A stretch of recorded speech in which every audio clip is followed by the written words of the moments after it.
Today I'd like to share with you some thoughts about back to school.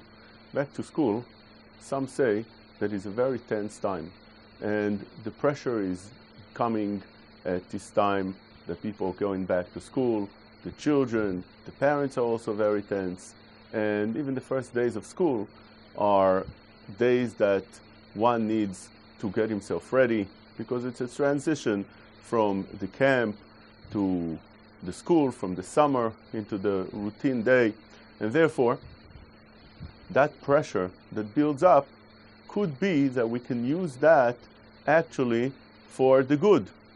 As some say that one should take a crisis and actually take advantage and make good out of it. And therefore, over here also, you know that whenever we try to make sure that the kid is going on the correct way, on the right route to success, we need to have our eyes on the ball. We need to, first of all, set the goal. What do we want? What is the most important thing in a school year? And then try to work towards that more than anything else. I think the most important thing is that a kid should be, as they say in yeshivot, a mevakesh, which means he should have a desire to learn. He should want to learn. That's the most important thing. That's more important than the learning. Because if a kid builds himself a desire and a like to the learning, then everything else goes along with that. If he doesn't learn well today, he'll learn well tomorrow. And not only that, if he builds that feeling of I want to learn, it's going to last much longer than a kid that's being forced, and therefore he doesn't want the learning, and eventually everything's going to fall apart. Even if now he's learning and he's giving good reports and good grades, but it's not going to be lasting too long. Therefore, the most important thing is to get the boy to want to learn. As we learned in last week's parasha, in the maftir, we said that in the haftarah, we said, Oy kol tzameh lechul hamayim.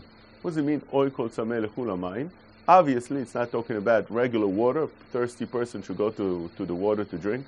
That's obvious. Rather, the Mefarshim explain, Maim en Maim el Torah, which means a person that feels thirsty should go and learn Torah. What does it need to say, Hoy kol tzameh? Why does it mean, what's the meaning of being thirsty, and what's the connection of being thirsty to learn Torah? Everybody has to learn Torah, even if they're not thirsty. And the answer is that unless you are thirsty, you're not going to be able to learn. Even if you are learning, it's information. And that information is not going to change you, it's not going to have an effect on you, and it's not going to be everlasting. Therefore, in order for a person to have a connection with the Torah, in order to make sure that it's everlasting, it needs to be Hoy kol sameh. A person needs to feel the feeling of thirst, and this is the most important thing. That's what we're saying. Im shamoa tishmeu, Chazal tell us in the Mechilta, ללמד שאם שמע אדם מצווה אחת, משמיעים אותו מצוות הרבה. What does that mean? If a person learns one mitzvah, so therefore Hashem will help him to learn all the mitzvot. What's the connection? You learn one mitzvah. Why is that something that the reward for that would be to learn all the mitzvot? The idea is the same as we explained before. If a kid opened his heart to learn one mitzvah, and he learns it with a desire, he builds that desire within his heart. He builds this feeling of I love this mitzvah. It's not only for that mitzvah. That now opens his heart to want to learn Kol Torah Kula. And that's what it says also on the other hand. Im shachoach tishkach, mikan amru, shachach adam mitzvah achat, mashkichim oto mitzvot harbe. Which means, even if a person knows a lot, but if he starts forgetting, he's going to eventually forget everything. Why is that? Because forgetting means that you abandon that mitzvah. You're not interested to learn it. You're not allowed to repeat. You don't feel a feeling that you want to repeat and know that mitzvah correctly. If a person abandons one mitzvah, all the mitzvot afterwards will come together with that. Why? Because he got in his heart that feeling that one mitzvah is not important. That's all it is. That's all you need in order to eventually drop everything. So that is the meaning we explained for Oy kol sameh lechul hamayim. The Gemara in Brachot Nuntet says, Yahav chachma lachakimin umenda'a liyadei bina. This is pasuk in Daniel, which means HaKadosh Baruch Hu gives chokhmah, wisdom, to whoever is wise already. As Rabbi Yochanan says, En HaKadosh Baruch Hu noten chokhmah ela lemi sheyesh bo chokhmah. And that's the pasuk he uses from Daniel, which means a person needs to have already a wisdom, and then HaKadosh Baruch Hu will give him more wisdom. Or, another pasuk the Gemara brings, Belev kol chacham lev natati chokhmah. If a person is a chacham lev, he already has wisdom, so then Hashem gives him more wisdom. And the obvious question is, wisdom, chokhmah, is much more important for the person that's not wise, that's not chacham, that's not smart, that's ignorant. We need to give him the chokhmah more than anybody else. And the answer is that that person that's not interested, this is what we're talking about over here. We're talking about what kind of chokhmah a person needs to have, the minimum, which means he wants to learn. That's what we're talking about over here. If a person wants to learn, that's already called a chacham, and Hashem will give him more chokhmah, and he will shower him with the knowledge of the Torah. But a person that's not interested, is not interested, that kind of person, you can't give him anything. He doesn't have any appreciation. He's not called tzameh, therefore he can't go to the water. Water is not going to help him out in any way. He's not interested in it. And therefore, in order to understand and know well what to do, we set a 5 checkpoint. But before we understand the 5 checkpoint, I saw a very nice chidush in the tefillah that we say every day, that every bracha from the 19 brachot of the Amidah have a certain request, except the first 3 and the last 3, which are not included in the bakashot, but in the middle of brachot, the middle brachot all have requests.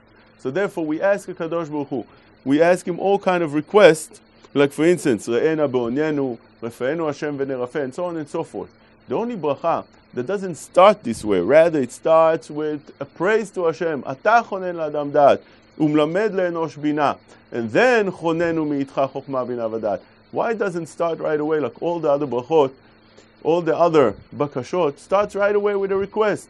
Instead of starting Ata chonen la'adam da'at umlamed le'enosh bina, start right away, chonenu mi'itcha chokhmah bina v'da'at, just like any other thing. And the reason for that is what we explained before, that in order for a person to want to have the chokhmah, he needs to want it first. Ata chonen la'adam da'at umlamed le'enosh bina, a person that has da'at and bina, now chonenu mi'itcha chokhmah v'da'at, give us more on what we have. But first we have to build ourselves a desire. We want to learn, we want to know, and if a person has that, eventually Hashem could add to his chokhmah as well.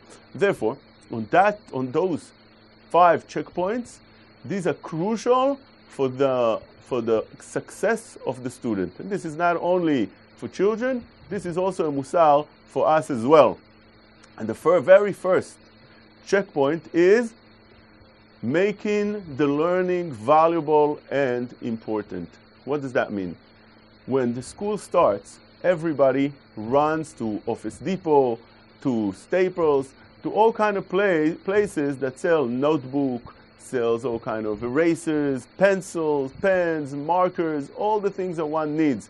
In the beginning of the year, all kind of things that the teacher asks the parents to buy, whether it's more notebooks, whether it's all kind of books, whether it's chumash, whatever it is.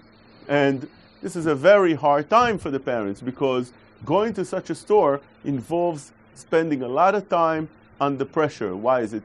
Because, first of all, going into the parking lot, you'll see a line of cars. That by itself is already hard and stressful. Then by the time already you park, you go inside one of these stores, and it looks like a supermarket before Pesach.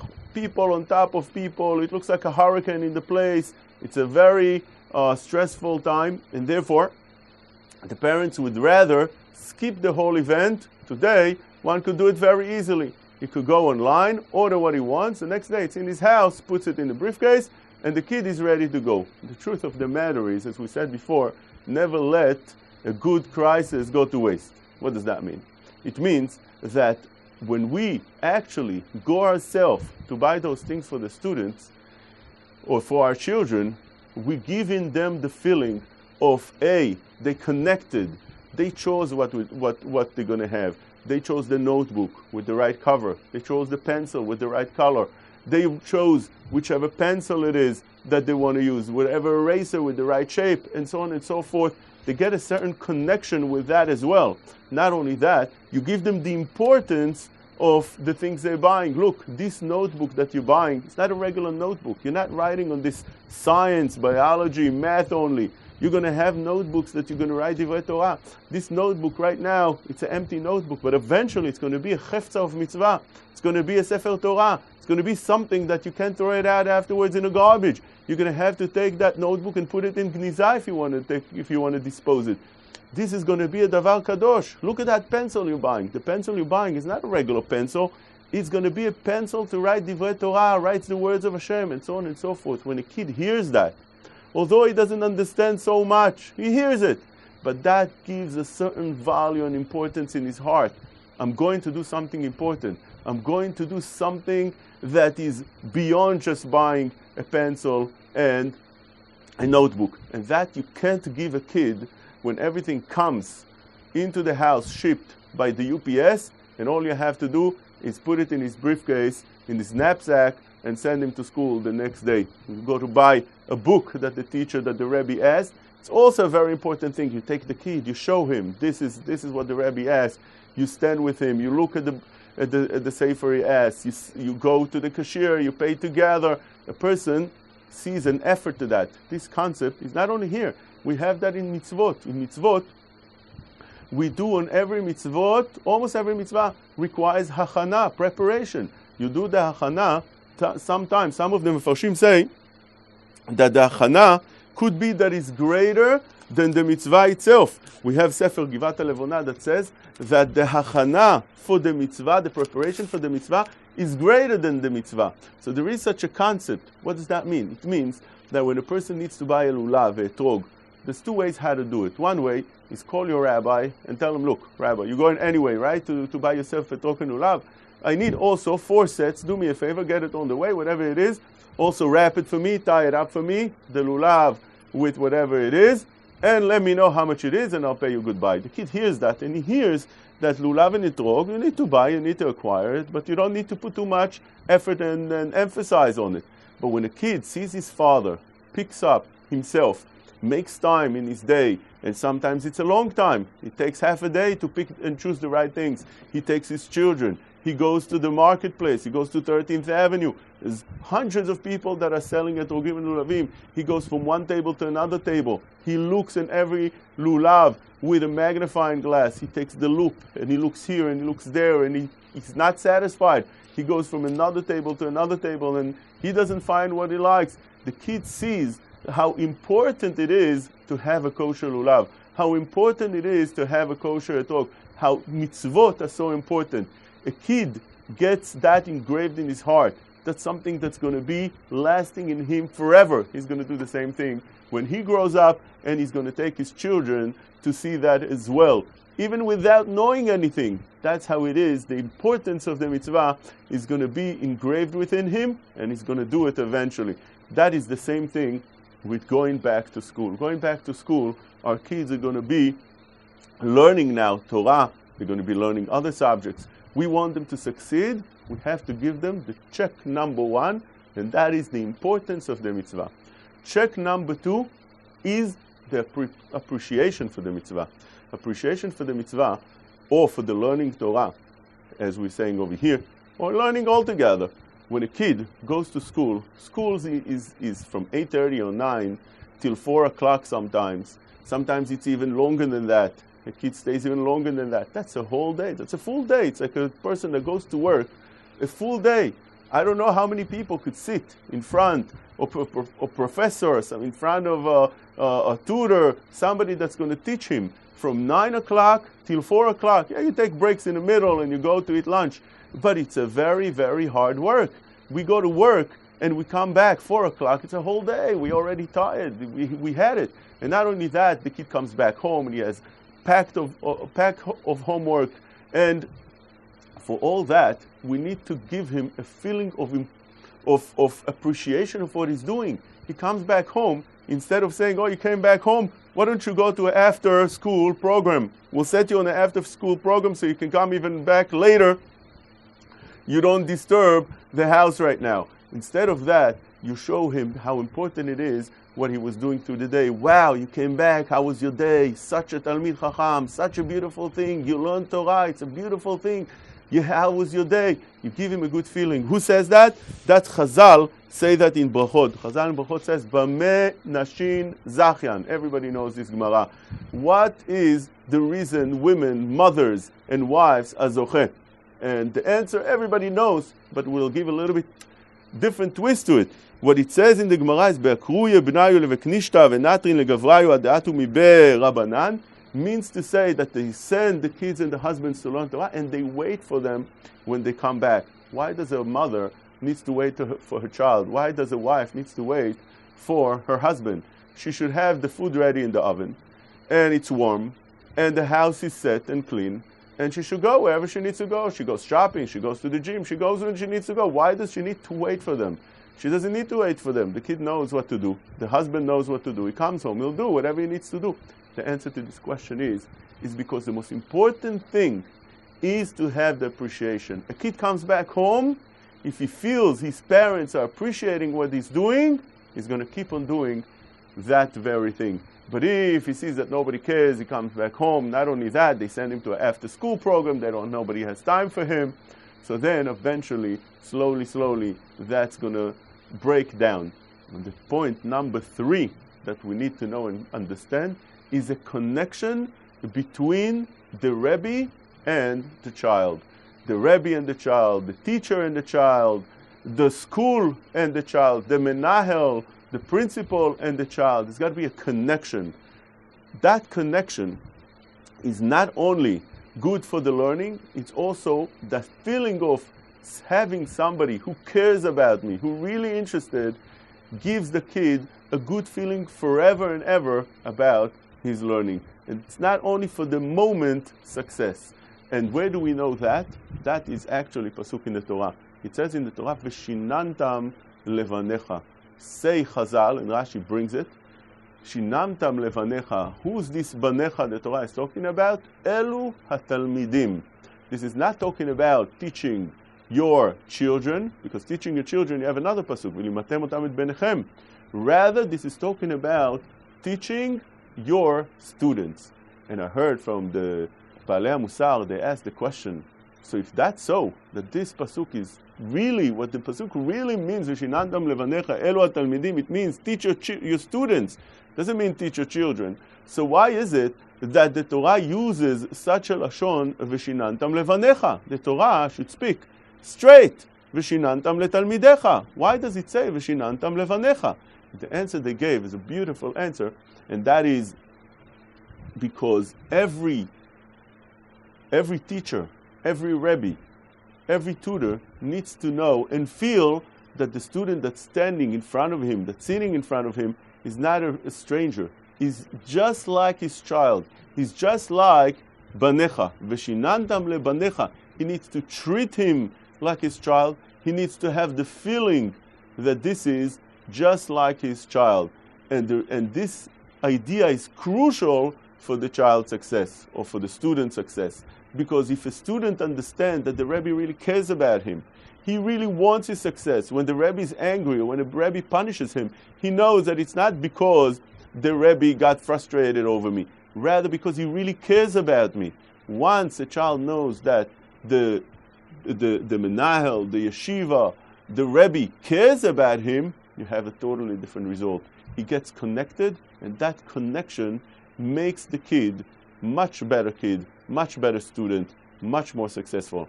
Fourth is the connection between the father and the child. The connection on the learning aspect. We're not talking about anything else today. That means that in order for a child to be successful in the learning, the Torah commands the father as well to learn with the child. V'limatem otam et benechem. Even if a kid brings 100 on every test, he doesn't need the father to learn. Could be that the kid knows better than the father in the learning. Could be that he comes back home, in 5 minutes he finishes all the homeworks. Other kid sits on this for 2 hours, he's 5 minutes, he's a genius.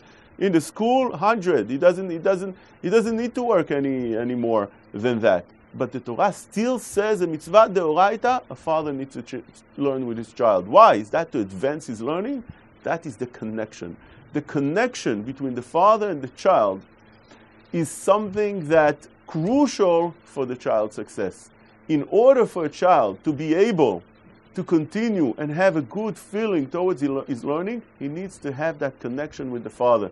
Psychologically, that's the way it works. You need to have the warmth of the father, the understanding of the father, the guidance of the father. A kid really needs that aspect. And fourth and upmost is to feel the feeling of sweetness of the Torah, of sweetness of the learning. Feel how good it is. Make it happy. Make it fun. Make it something that the kid appreciates because of how sweet it is, how good it is. It tastes so well. And Chazal tell us that En Adam Lamed El HaMakom Shelibo Chafetz. A kid that comes to learn, if he has a bitter feeling towards what he's learning, he doesn't like it, he doesn't enjoy it, eventually he's not going to want to learn. Maybe you can force him today, but forcing doesn't help for too long. If you want the kid to continue learning and have the feeling of happiness with the learning, if do it Hashem besimcha, it needs to be something that he feels happy, something that he feels that it's sweet, something that he wants to learn. Those will be the 5 checkpoints that have a chance to bring a kid to success. If a person fails on those points and he doesn't provide the kids those points, it's almost a sure failure. So let's take those 5 points to practice and make sure that our kids go on the right path this coming year called